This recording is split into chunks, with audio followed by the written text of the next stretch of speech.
Possibly.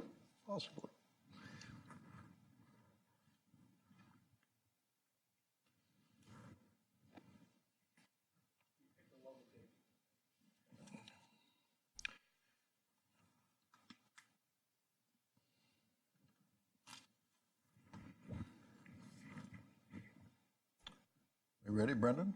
Yeah. All right, ladies and gentlemen, we will start. Good afternoon. Thanks so much for making your way through the sleet to be here. I'm Alex Pollock of the R Street Institute, and it's a pleasure to welcome you to our discussion of Brendan Brown's new book, The Case Against the 2% Inflation, a case which certainly needs to be made. Here it is. Many of you know it already. It's for sale out and back. We hope everybody will buy a copy, and Brendan will be glad to autograph them afterwards. Of course, we know the title refers to the dominant fashion in the thinking of central banks in recent years, namely that they should create perpetual inflation at the rate of 2% a year, not 2% sometimes, but 2% forever. Brendan has written a very interesting history and a thorough analysis of this rather odd idea and a penetrating criticism of its shortcomings, and described what, in contrast, a sound money regime would be like. We can do the math about price inflation at 2% a year forever. It means that in a lifetime, average prices will quintuple. Is that the same as stable prices? Obviously, it's not. Yet stable prices is the term that the Federal Reserve Act instructs the Fed to pursue as a key goal. In spite of that, the Fed and other central banks would have us believe that it and they can define what price stability means, and they can define price stability to be perpetual inflation, a remarkable definition. This has been quite a marketing effort on their part in which they have succeeded in bamboozling a lot of people, including virtually all of the media, but they have not bamboozled Brendan Brown. His new book shows in detail why this latest central bank fashion should go into, as he says, the dustbin of monetary history, and he predicts it will do so in time and join its previous monetary regime dustbin occupants. And at that point, it will be replaced, we hope, by sound money. Our author, Brendan Brown, is a monetary economist whose areas of expertise include monetarism in theory and practice, the Austrian school monetary tradition, European monetary integration, Japanese monetary issues, the global capital flows, international financial history, and the theory of sound money. Excuse me. He's head of economic research in London for Mitsubishi UFJ Financial Group, and is also a senior non-resident fellow of the Hudson Institute here and an associate scholar at the Mises Institute.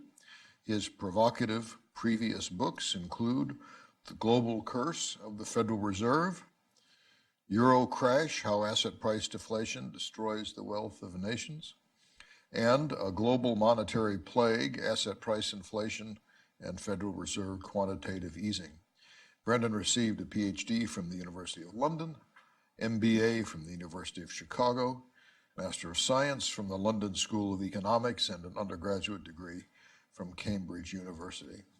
He will speak about his book for about 30 minutes, followed by some comments from me and Brendan's reply. Then we'll open the floor to your questions. And unless your questions run out sooner, we'll adjourn at 1:30. Brendan, congratulations on the book, and you have the floor. Thank you very much, Alex. Well, taking on the central bankers club and the political elite which backs it, it's good for you not to be alone. Hudson has been a home and a protector of my idealism during several years of developing and spreading heretical sound money views at odds with contemporary central bank dogma. But without exaggeration, I would have given up a long time ago in challenging central banks, and particularly the Federal Reserve, if it had not been early on finding an ally, inspirer, and close friend in Alex Pollock. At every point in the journey, including the launch of earlier books on related topics, Alex convinced me to continue the effort. He persuaded me that far from being on the fringe, the ideas we have been discussing together are fundamental to regaining the road to economic and political freedom. And by coincidence, we both have new books out in the same month this year.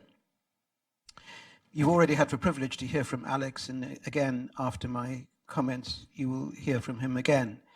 But first, I want to take a little of your time to introduce my new book, The Case Against 2% Inflation.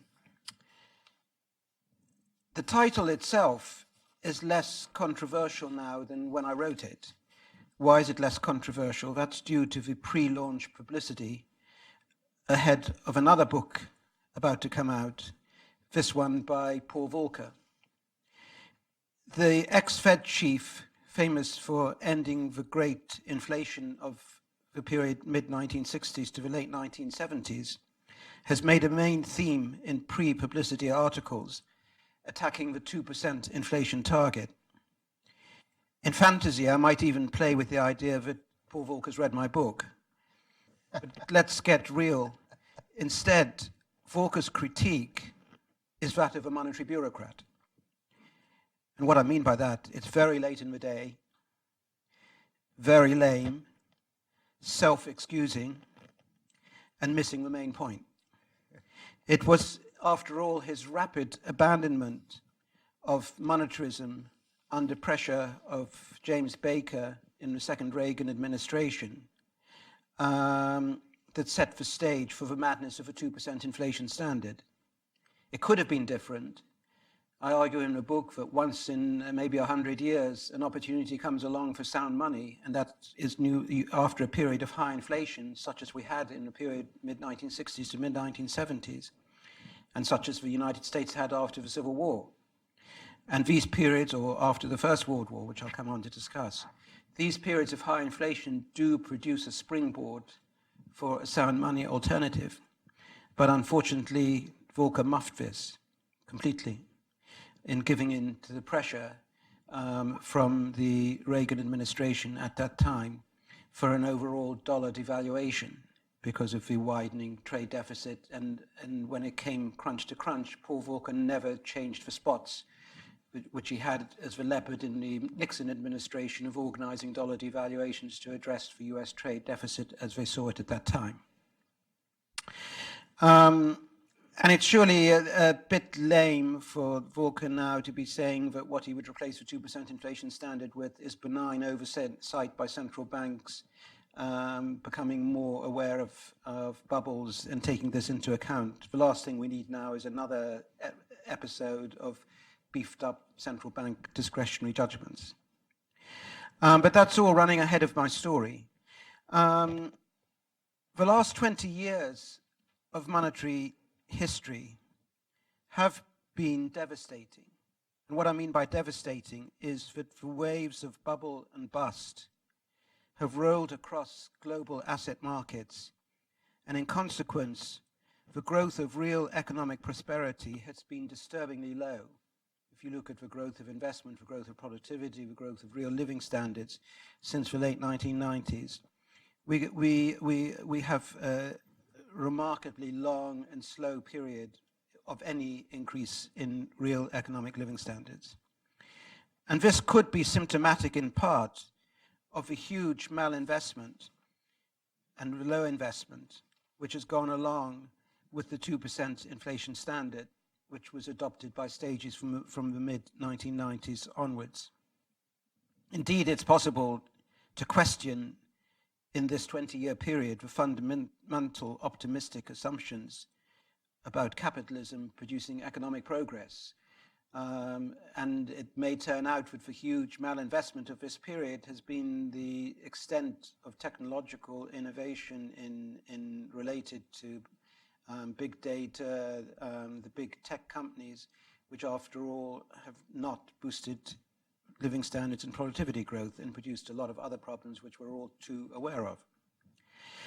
I would also want to highlight the failure of the political system to deal with the central bankers and the 2% inflation regime.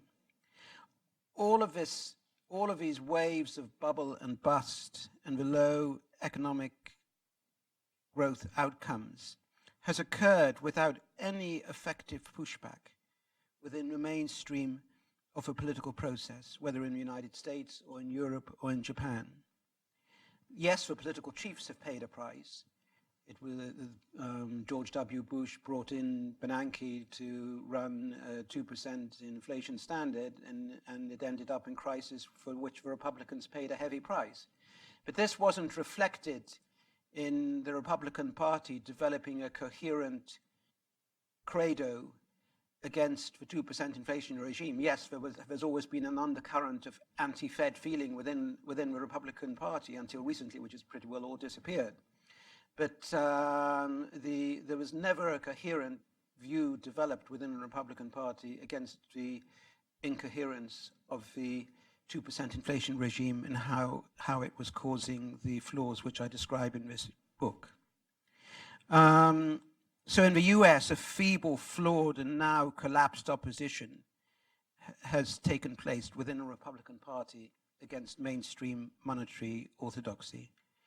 In Japan, it's even worse. I have a friend in the Financial Times whose wife speaks Japanese, and he was telling me recently that if you read the Japanese press, there's now absolutely vitriolic attacks on the old regime of Shirakawa, Sakagabara, who tried to resist the 2% inflation regime until well into this century, paying the price of a very, very high yen, and they're now vilified as Chinese secret agents who held back the Japanese economy. And of course in Europe, the hard money school, which you associate with Germany and Japan, and the political forces which went with that, have withered away. Yet despite this absence of opposition to the 2% inflation standard, I argue in the book that the 2% inflationary regime is very likely approaching its end. So we have a paradox here that despite the withering of the political forces which may have challenged this, it's probably going to come to an end anyhow. And my book starts by putting the 2% inflation regime in a historical context of previously flawed regimes. And what I mean by this is since the end of the gold standard in July 1914, we can count 4 episodes of monetary chaos followed by new efforts to stabilize chaotic fiat money. Each of these stabilization efforts up until the present have failed. A professor, friend of mine, who both of us know in Chicago, said it's a bit like French republics. They come and go, 5 republics, and we'll be on to a 6th of these stabilization efforts.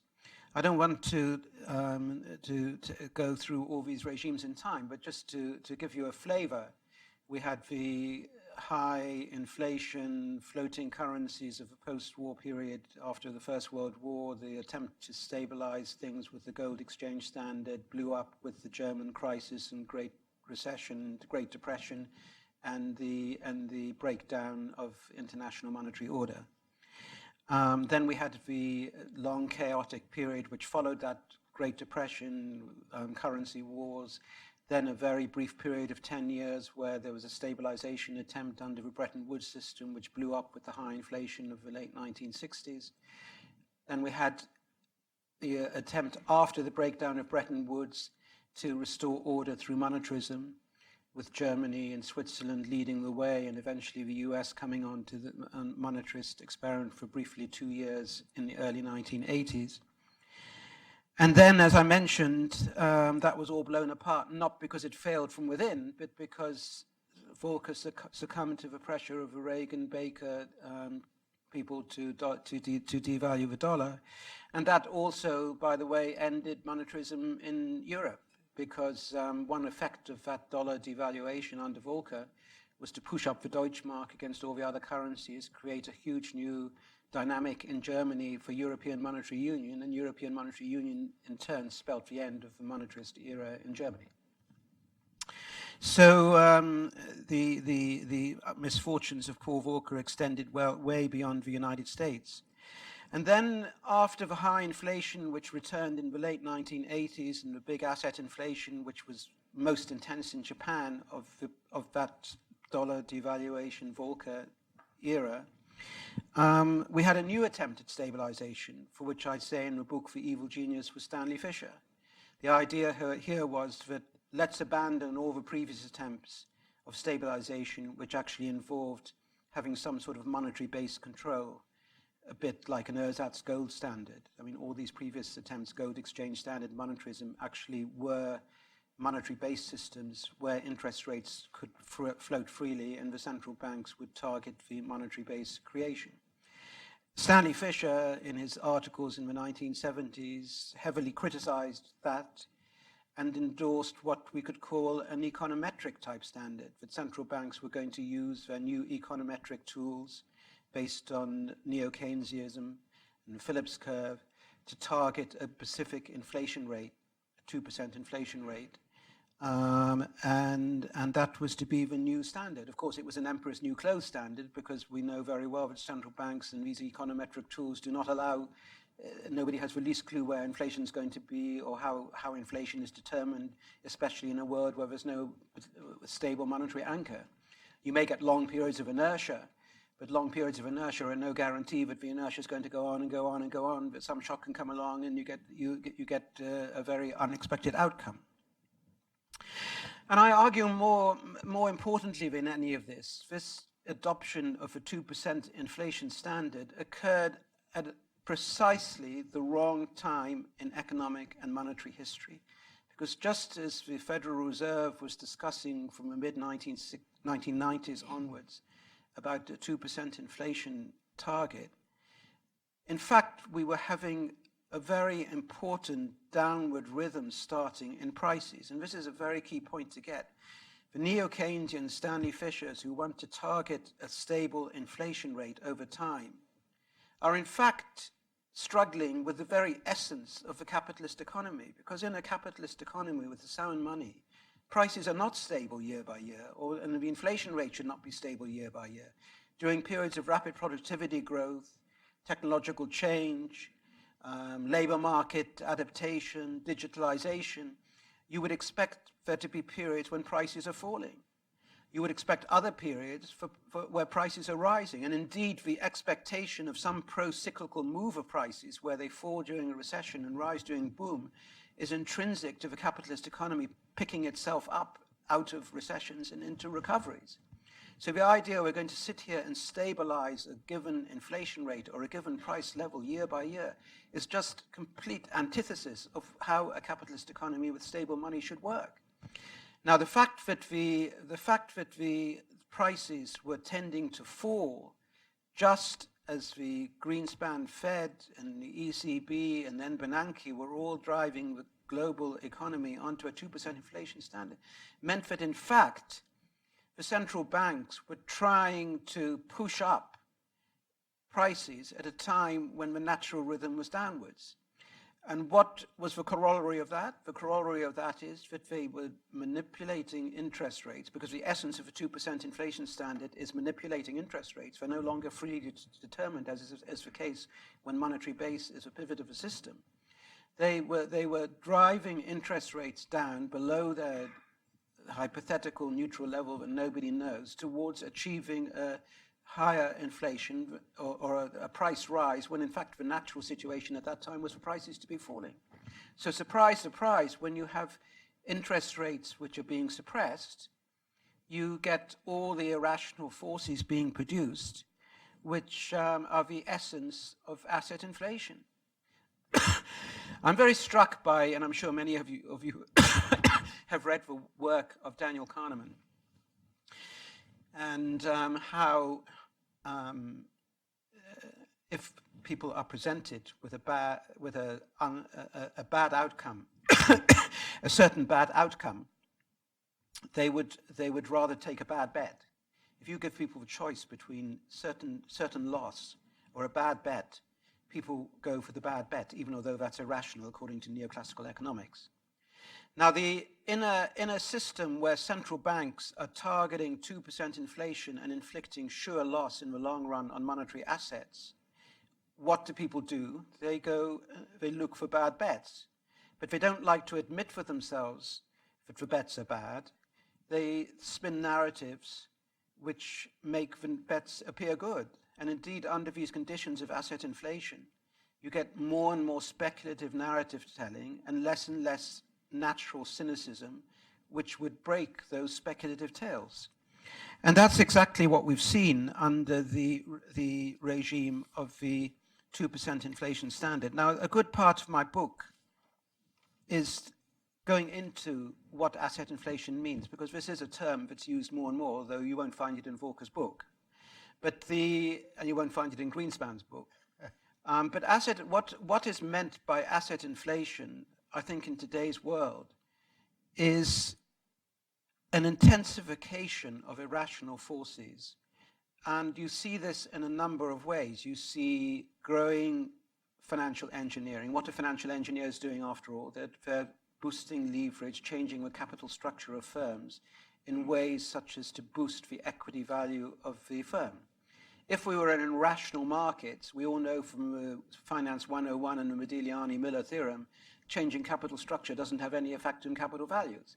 So the only way that all these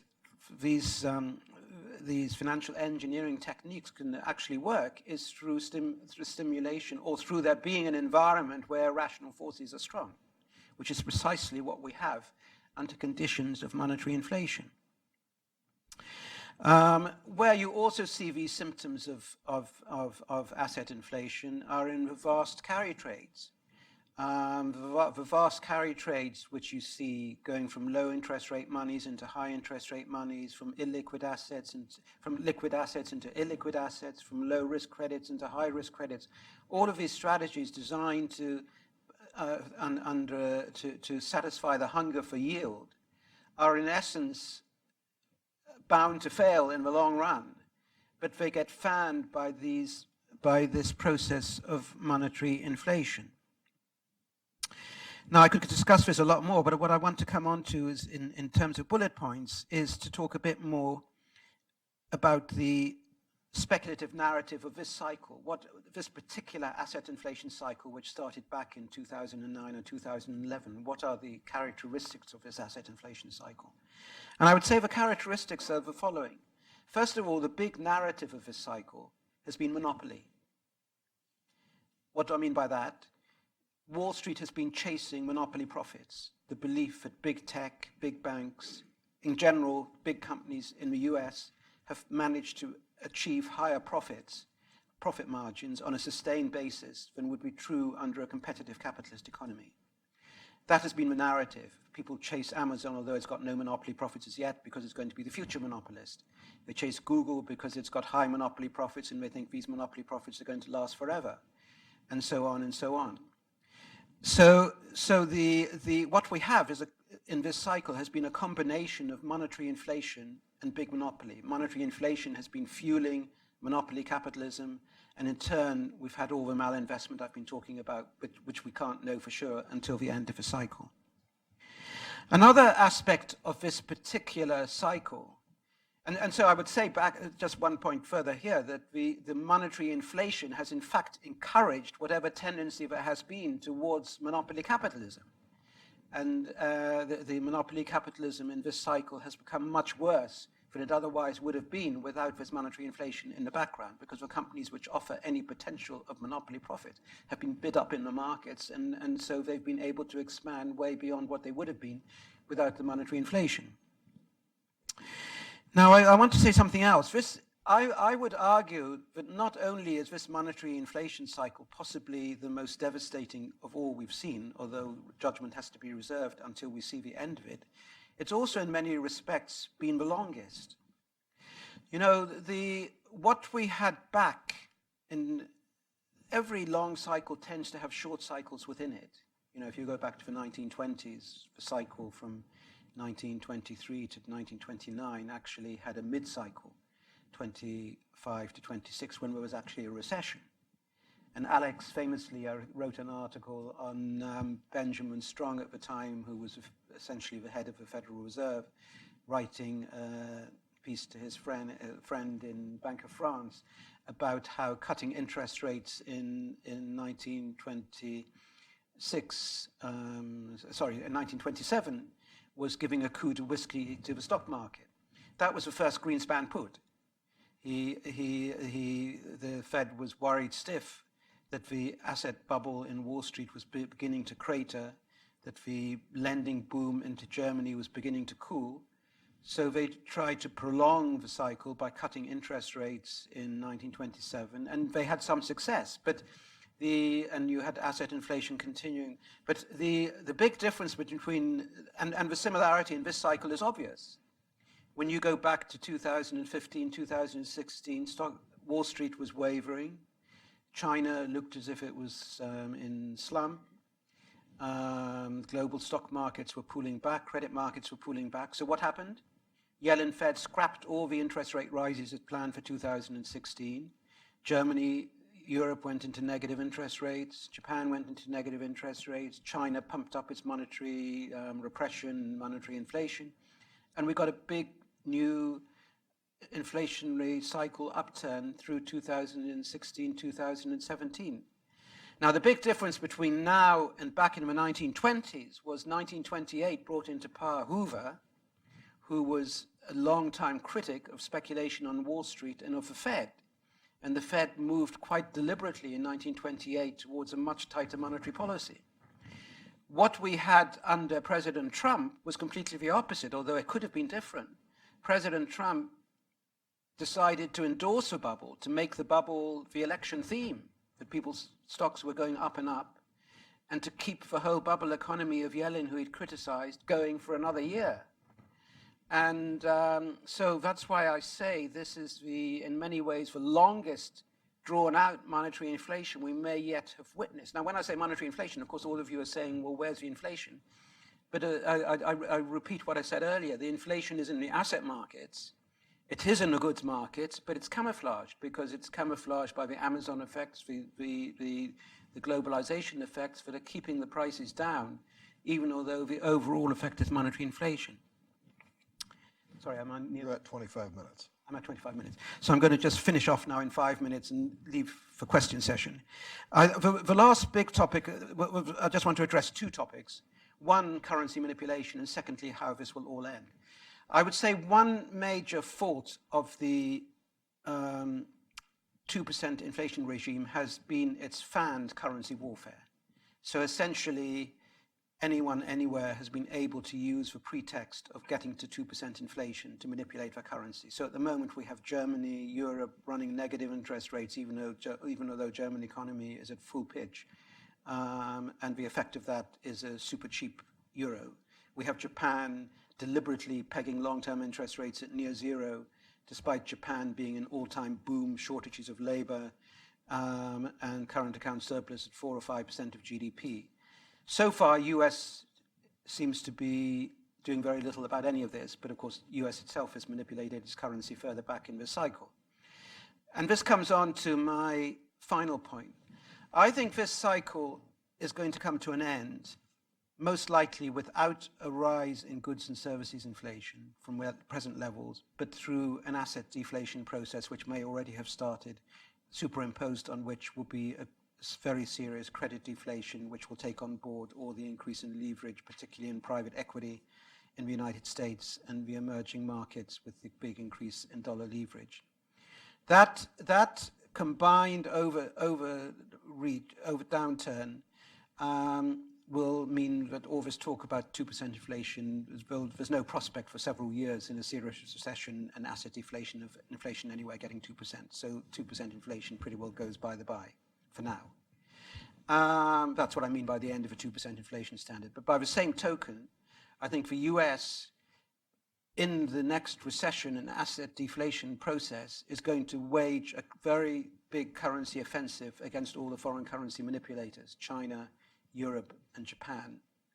And towards waging that waging that offensive, they have to get those countries to scrap their 2%, or in the case of China, 3% inflation targets. They have to scrap the IMF being the guardian of the 2% inflation standard. The 2% inflation standard will fall under the effect of the next currency war. What comes after that, I think we leave to discussion. Okay, thank you, Brendan. Well, we know what we hope comes after. Yeah. As Brendan pointed out in his comments, the context for this book is a wonderfully broad understanding of the evolution of central bank ideas, or as I refer to them, fashions in central bank ideas, since these ideas are subject to vast uncertainties. And he paints us this picture, which he summarized a few minutes ago, of shifting from one monetary scheme to the other one. The latest one we've got right now being the 2% inflation doctrine, which you have just predicted will come to an end and go into the dustbin of history with all of the others. Brendan's book quotes Stanley Fischer, whom Brendan just referred to as the evil genius. But this quote is nice in this context because it shows this same shifting of regimes. So this is Brendan quoting Fischer, who is suggesting that we can't assume that the monetary truth has been found. There's been a record over time of major shifts in monetary policy, from the gold standard to the Bretton Woods fixed but changeable exchange rate, to Keynesian approaches to monetary targeting, to the modern frameworks of inflation targeting. And why should we believe that the history of this shifting in ideas would end with 2%? Fischer, evil genius though he may be, suggests that we need appropriate awareness of human frailty and the considerable uncertainties involved in all this. And when you think about all that, should we put our faith in this most recent doctrine or fashion of 2% inflation forever? Or if not, will it come to an end, as you just heard Brendan discuss? And if it is going to come to an end, what would bring it to an end? What would put 2% in the dustbin of history? Maybe another financial crisis, which Brendan just called an asset deflation. So you have a decade of asset inflation. That, as he said, is where the major inflation is. And then the fall of asset prices, maybe with a crisis. And from the implosion of the vast asset price inflation that the central banks have themselves induced, what will happen next? And Brendan's book suggests what should happen next is a sound money regime, and of course, we'll see. Now, this complex and provocative book, it seems to be, raises a few core questions to think about. First is who in a society, who should determine the nature of the country's money? Brendan touched on this briefly in his remarks, but I want to highlight it a little bit. Who has the political authority to determine the nature of money? Around 120 years ago in the 1890s, this was a flaming political issue. You'll remember William Jennings Bryan and the cross of gold, and that was a really hot political dispute all about the nature of money. Well, is it the Fed who should make this determination? Should its unelected officers, acting, as I think, in their own minds as Platonic philosopher kings, get this call? Or is it the elected representatives of the people, the Congress, which has the constitutional duty to create money and to regulate the value thereof? That's a huge and interesting fundamental question, it seems to me. In 1966, Alan Greenspan, talking about whether the Fed could set an inflation target, and this is quoted in Brendan's book, Greenspan said, "The question is whether we," that's the Fed, "as an institution can make the unilateral decision I think this is a very fundamental question for this society. I think so too. Greenspan said, we can go up to the Hill and testify, but we as unelected officials do not have the right to make that decision. I would say that was the right thought, a very sound point. But by 2012, of course, Alan Greenspan was long before that became the past chairman and past maestro. And in 2012, the Federal Reserve on its own made the formal announcement to commit to perpetual inflation, the 2% doctrine.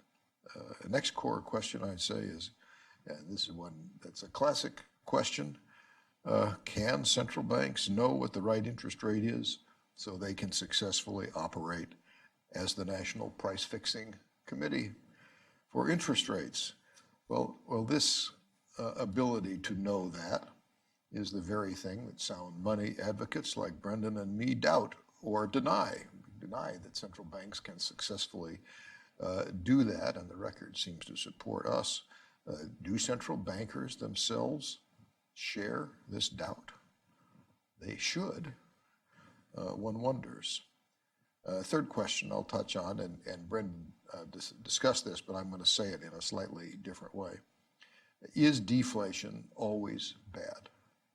The proponents of the 2% doctrine tell us that, well, as long as we're always inflating at 2%, and so the interest rates can be negative in real terms, even though they're still over zero. So that'll ensure, they say, that we never have deflation, which assumes that deflation is always bad. But is a moderate deflation necessarily bad? Well, you just heard Brendan say no. And I want to emphasize that the fundamental insight in the book, which Brendan has already told you, but I'm going to say it again because it's so important. And that is, what is the natural course of average prices in a real free market entrepreneurial economy? Well, it's certainly not forever upwards per 2% inflation notions, but also it's not always stable. The natural course isn't just to be flat. We hear a lot about how under the gold standard prices were flat, but that's the long run average, not at any one time. And Brendan says in the book, in a well-functioning capitalist economy, sound money goes along with prices on average for goods and services, which fluctuate upwards and downwards over considerable periods, with some tendency to revert to a mean over the long run. So you get a flattening probably over the long run, but movements up and down in the meantime, as you would expect with prices. Prices in a market economy can go up and they can go down. So we get this natural rhythm of prices, and in periods, as Brendan says, of strong productivity growth and resource abundance, there's a natural tendency for prices to fall. And in this view, this kind of deflation is not at all a disaster to be fought at all costs by central banks, but in fact shows that productivity and innovation is making real incomes rise, which after all is the point. But in the long run, average prices tend to go sideways. As we know, modern central banks keep attempting to do something different from that, that is to manipulate prices to a different and better outcome, going up by 2% a year forever. But why? Brendan asks in the book, and he's just asked again, why should we believe these claims about central bank wisdom and insight when the record suggests otherwise? Why indeed, especially when we know that this attempt tends to create this other kind of inflation, as we've been discussing, asset price inflation. And asset price inflation leads to overextended credit and eventual busts. And it seems to me a great advantage of Brendan's work is that it takes so seriously the movements in asset prices as fundamental to understanding economies and financial systems, and fundamental to being able to determine what kind of a monetary regime makes sense. And it seems to me that any monetary policy or theory that doesn't address this central issue of asset price inflation is worthless. Now, Brendan's fundamental recommendation, let's review that. It's for a journey away from the 2% inflation standard to a sound money alternative. Now, what does he mean by sound money? He said we were going to get to that, and I'm getting to it right now. So here's how the book defines a sound money regime in the context that we just talked about of the natural path of average prices in an enterprising, entrepreneurial, free market economy.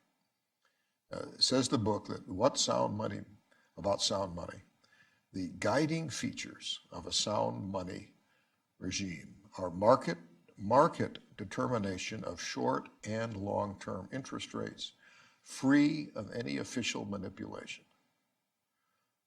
Free of any official manipulation. The quality of money and consumer satisfaction with it are the lead objectives of the money suppliers. Persistent moves of money prices of goods and services in one direction should not be expected, as we've just discussed. Over the long run, there shall be some tendency for prices to revert to the mean. Money must not be used as a tool of the sovereign towards funding expenditures, and therefore deficits, without legislating tax rises or floating loans on the free market at non-manipulated rates, and money should not be used for bailing out cronies, including the banks. All right, think about what that just said. This is a radically market-based doctrine. Radically in the sense of fundamentally market-based doctrine.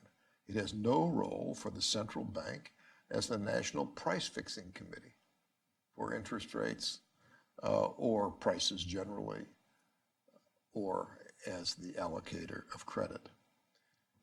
Here's the problem: because it doesn't have any role for the central bank to do that, and because it's a radically market-based doctrine, it's not a doctrine to appeal to political elites, because those manipulations are very useful to political elites. Since it's not going to appeal to political elites, can we ever get it to happen? Can it be implemented? Well, maybe not, but maybe. Maybe in the wake of another crisis.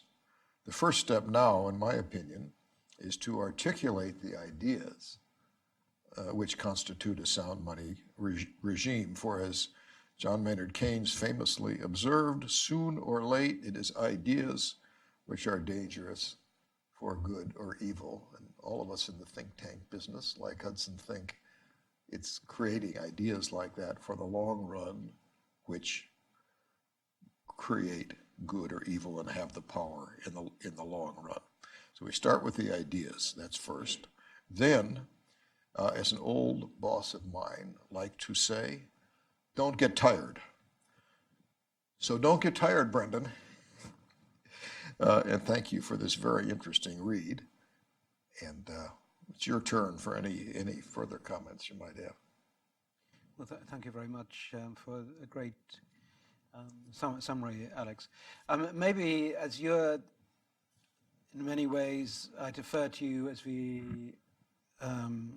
an expert in financial instability and leverage and housing. If you're looking at the present cycle, would you agree that a big danger zone is, in fact, a private equity field? I think that looks like a danger zone. There are others, obviously, around the world. There are lots of emerging markets, as you and I have often discussed. There's Italy, which isn't an emerging market, but is an emerging financial crisis, maybe another, as they say, existential crisis for the euro coming. And there's always real estate. Not every time, but most of the time, real estate is involved in financial asset price inflations and the succeeding busts. A second point I want to raise, and you've sort of indicated talked about it a little, is that this world of disinflation through productivity, not productivity, but through digitalization, has created a perfect situation for governments to raise money from small savers in a form of implicit inflation tax. Because in a world where the prices are naturally tending to fall, interest rates can be kept at a very low artificial level. And the loser from that, of course, is the holder of government debts and fixed rate securities. So that the government is a beneficiary, has been a big beneficiary of a 2% inflation regime. It is the biggest, yeah. I would say, because it's the biggest borrower. And you see in Japan, where long-term interest rates are fixed at 0, or Germany, where they're at 0.4%, the saver, the middle-class saver, is effectively being subject to a vast inflation tax. It's not inflation tax in the sense of a German hyperinflation. It's an inflation tax in the sense of an artificially manipulated low interest rate. Now, what a sound money regime would not allow. It would not allow. So what's the political pushback against this? And I think you and I have discussed that in many ways, when you look at the history of hard money, sound money regimes, it doesn't come from your right-wing parties. It comes from the right wing of the Social Democrat parties. If you look at the hard Deutschmark in Germany, it was not the Christian Democrats and big business who were behind it. It was the right wing of the Social Democratic Party coming together with the FDP at a time of general revulsion against high US inflation and producing the hard Deutschmark, which became the most popular institution in Germany. And even in the United States, the pushback against high inflation didn't come from Republicans. President Carter went into the 1976 election talking about the evil of Republican monetary policies and high inflation. So we know across the world that center-left parties are all in crisis, that you look at Britain, you look at Germany, even to some extent here in the United States, the right-wing anchor within the left-wing parties has floated loose. So does that make one pessimistic about the return of sound money, what's happening on the political spectrum? I think that's pretty interesting. The idea it gives me is a marketing idea for sales of your book. These more conservative elements in the leftward party should be a natural market. We got to figure out how to get them to buy the book. Any other thoughts, Brendan, on your mind? And then we come to this currency. Well, it raises a point about fundamental optimism, and I know this is a point in your book which I very much enjoyed. Is it possible to imagine that the distortions of this monetary regime have been on such a scale and the fanning of speculation in big tech so great that it could be true that the extent of malinvestment, I mean, after all, if we'd all known at the beginning the huge downsides of a lot of the present technological so-called advances in big tech and other related fields and the cyber theft and everything else, would they actually have gone ahead? Has there actually been too much progress in some ways in some of these areas which has effectively will turn out to be malinvestment? And could that malinvestment be on such a scale in this cycle that in fact we would have to begin to worry about whether the fundamental optimism on the capitalist process without sound money can actually continue? Do you think we're near that point? First of all, it's clear that we never know in the beginning how things are going to turn out with economic business innovation, or with policies for that matter. People talk about unknown unknowns, but the real point is they're unknowable unknowns, and we don't know how they're going to turn out. And that's one reason it seems to me that at a very deep level underlies the reality and the unavoidability of cycles. But I do not give up on my fundamental optimism for the trend, no. I think that that various factors, that malinvestment, that governments, that central banks, that financial mistakes, that wars, most importantly, which are some of the biggest factors in financial history, such as destroying the gold standard, which was done by the first year of the First World War, as you point out. Those can get in the way, but in my mind, as long as you have the most important thing in place, which is the continued advance of scientific knowledge, which continues to be seized upon to create commercial innovation and entrepreneurial risk-creating and uncertainty-creating ventures, that the long-run optimism of the market system continues. At least my optimism does. There's something else we need to continue, which is the rule of law. With that, you have to be able to make enforceable contracts in order to have all that work, as we know. But although that long-run optimistic trend, I think, is continuing and will continue, we can certainly have violent swings around the trend. And I guess we're likely to get another one. And the final point I want to raise, and it was a chapter in the book, in thinking about the way forward to sound money, one does have to get back to a monetary base for which there is a large and stable demand. Under the gold standard, and why the gold standard worked so well, there was a huge stable demand for gold, and that was the monetary base of the system.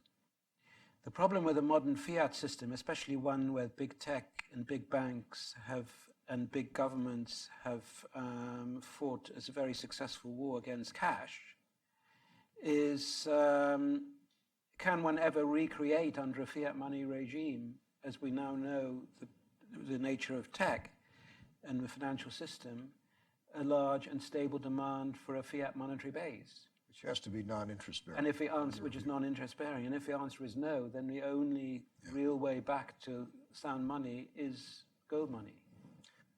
You mentioned, and I'm glad you did because I wanted to bring it up, this idea of the war on cash that you see, and the war on cash being an obstacle to movement towards sound money. Yeah. And any other thoughts on the war on cash and its implications?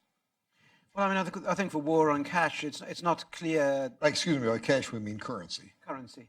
Yeah. I mean, it's not clear who the gainers are. Clearly, big tech wages a war, gains from shriveling of cash. If you think of the whole online purchasing, Amazon, everything else, if you actually had transactors being charged for using what the marginal cost to the supplier is of that means of payment, they would be choosing to take the cash to the mall rather than shop online in many cases. So it's a form, the whole process. Big tech has an interest in cash being artificially discriminated against, which it is.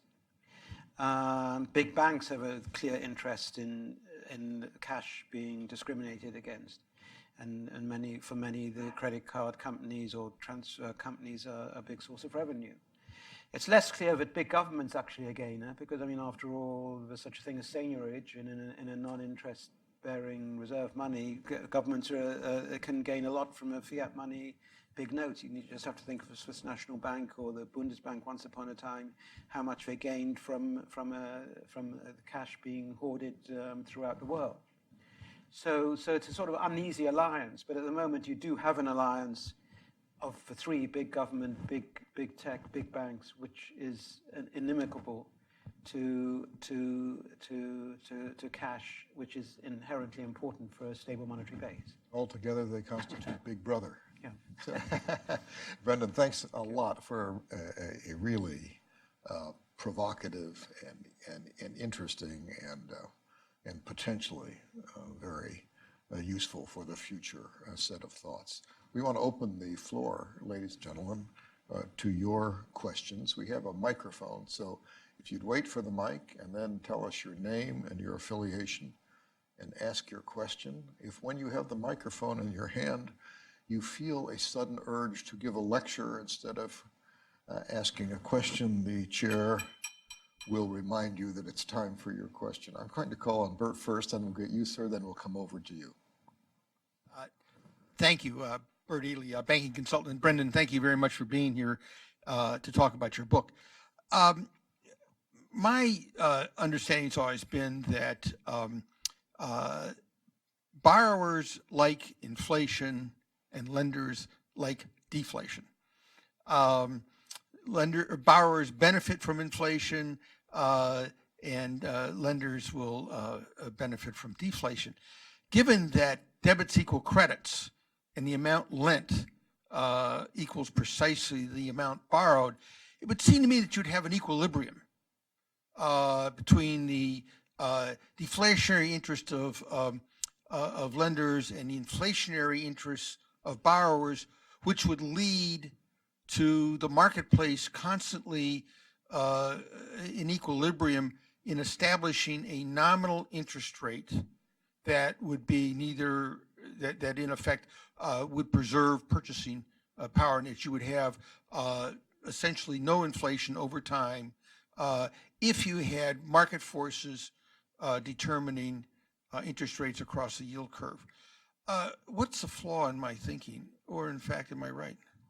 I mean, I don't know if it's a flaw, but I would come back to really rephrasing what you said, to borrowers like inflation to be a lot higher than anyone expected, and lenders like inflation to be less than what people expected. So it's all relative to expectations. I mean, borrowers only gain from inflation if it's more than was already built into the rates. Now, to allow them to go on gaining, you would have to get inflation higher and higher and higher and higher. So it's obviously an unstable system, and the same from the other way around. So I think that would be my response to that. Okay, thank you. And you have to wait to the informal section afterward. I need another question right here, please. Wait for the microphone. Thank you. Hi, I'm Bill Veal. I'm retired Foreign Service. I wanted to just maybe build on that a little bit, but the Federal Reserve has the additional responsibility added to it of full employment. And I'm wondering, does that bias the actions of the Fed toward those who are creditors in this situation? And kind of in a related vein, is the trend line or the degree of competition in the economy a factor in the way in which this 2% inflation goal targeting impacts behavior in the economy? I think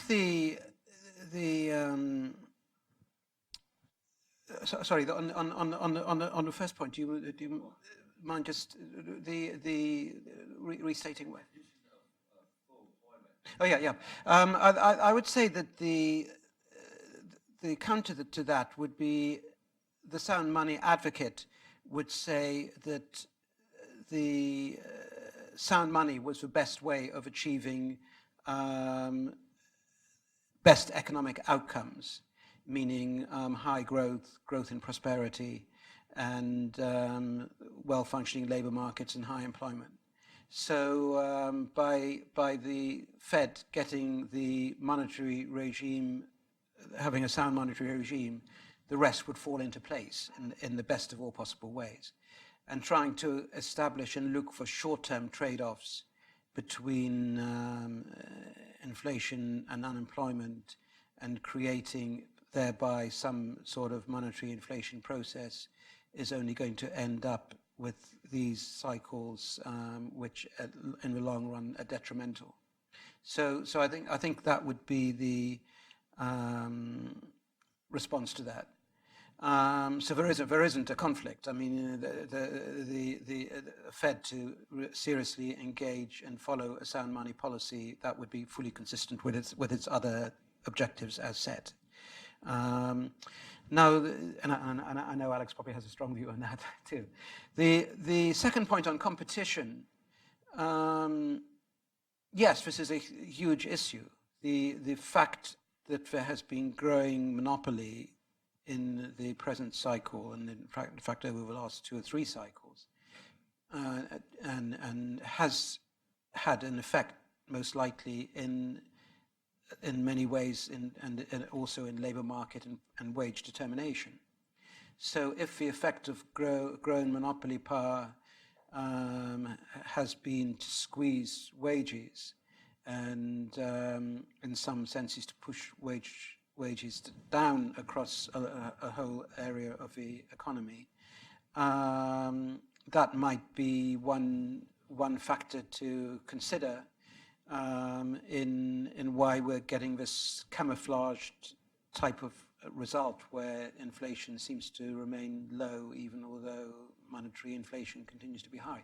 So I think it is part of the puzzle, and that if you hadn't had this growing monopoly power alongside, you might have had more open inflation at some point. But that's very much judgmental. I wouldn't like to demonstrate that with 100% proof. Thank you. Yes, over here, please. Thank you. Dave Rubinowitz, I'm retired. I have a quick comment and then a real question. The comment is, when you talk about the marginal cost of non-cash interactions, you also have to consider the marginal cost of cash transactions. I came down this morning in a metro bus that's out experimenting with no cash accepted, and they claim it goes faster and it saves them. So there are costs both ways. But my question is, considering money as a commodity, right now you can keep your savings in dollars or pounds or euros or Australian dollars or yuan or whatever. And with new cryptocurrencies, the possibilities become even greater. And what kind of impact is that likely to have on inflation? Well, I mean, in principle, if there's a good money out there, that should help towards establishing discipline more broadly. And I would argue that in the 1970s and 80s, the fact that you had the hard Deutschmark and the hard Swiss franc did exert some discipline beyond those currencies, so that when the mid-1970s, the Arthur Burns Fed went back into another inflation spiral, the dollar collapsed pretty quickly against the Deutschmark, and that in turn probably hastened the end of that monetary regime and the appointment of Paul Volcker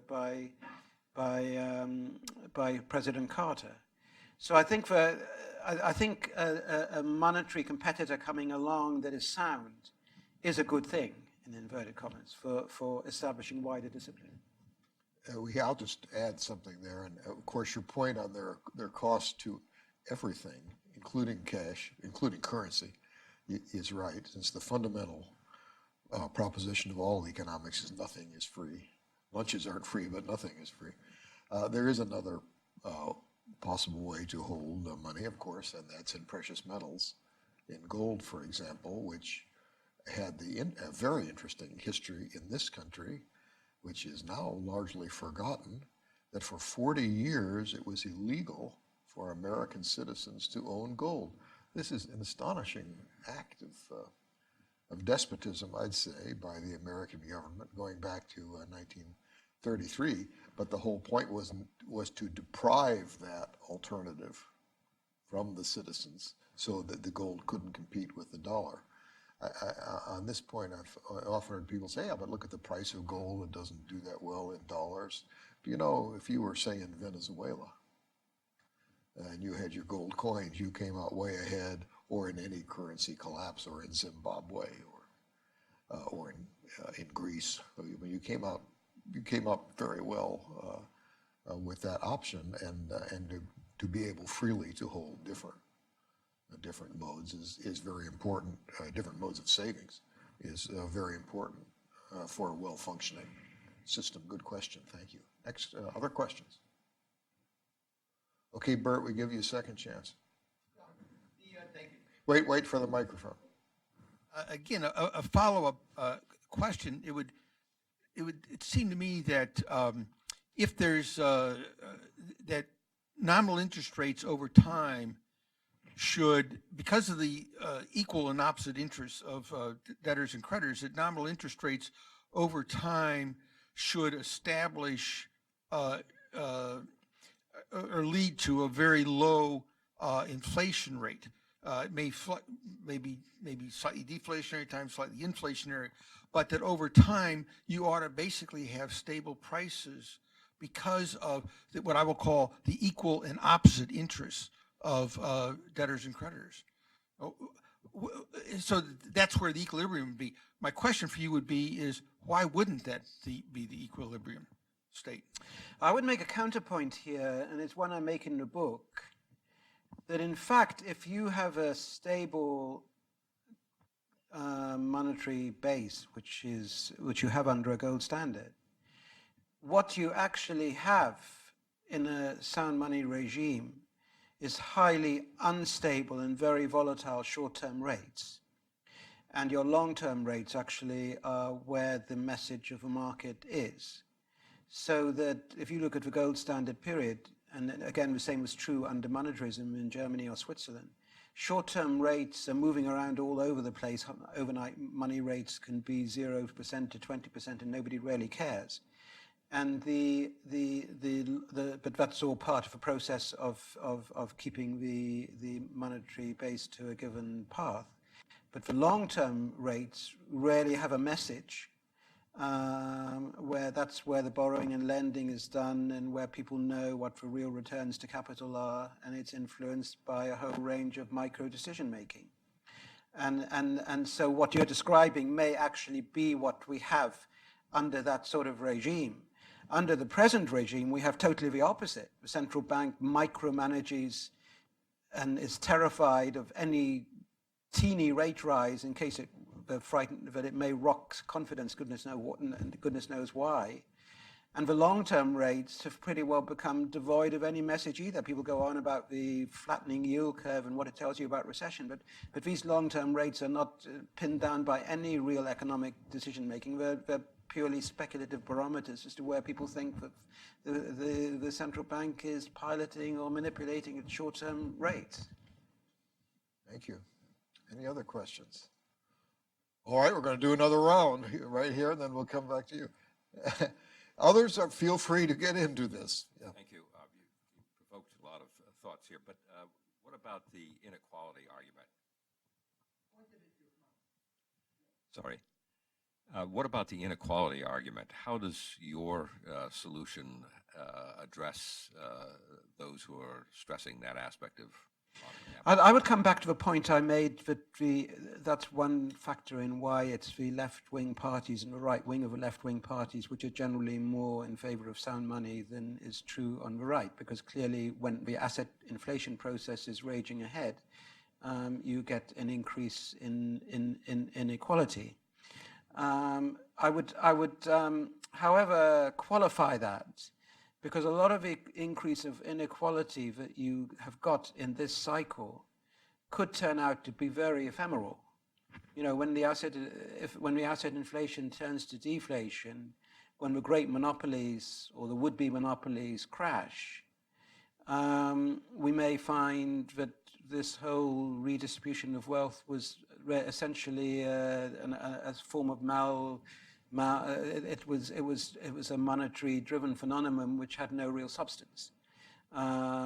So that would be my but yes, in general, whilst it's going, it creates this increased inequality.